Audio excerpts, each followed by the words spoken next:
6:17. We're going to take it back to meteorologist Alan Rose. And Bree, it's a gorgeous start to our Wednesday morning. I mean, most areas waking up to some pretty comfortable temperatures, including some 50s up towards Woodland Park and Cascade. But check out the warmth in some areas here right along the Front Range, the eastern slopes. 69 degrees currently in Manitou Springs. We have a 61 on the map in Fountain, upper 50s up north towards Falcon. Now taking a look at temperatures across the rest of the News 5 coverage area, 62 apiece in Trinidad and Pueblo, 57 this morning in Lamar, but very warm out towards the Banana Belt region, currently starting out at around 70 degrees for our friends in Canyon City. Now today, much like yesterday, the eastern plains not expected to see much more than a few passing clouds. The big story out east will be the heat, with some spots rising into the triple digits. Farther west, it's another day with that monsoon thunderstorm activity. Heaviest rain showers expected to be across the San Juans and La Garritas, but I think we'll get a little better of a push to the east today as the disturbance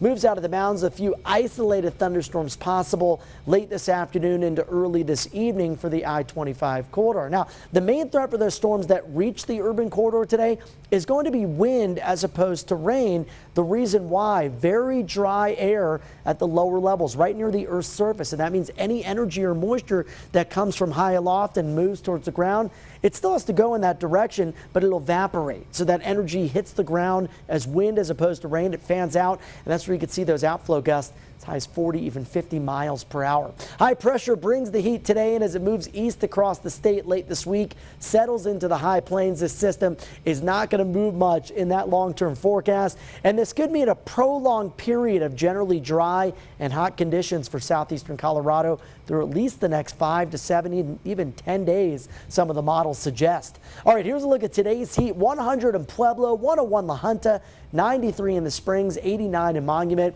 And here's another look at that super 7-day forecast. A slight cool down tomorrow with a weak cold front.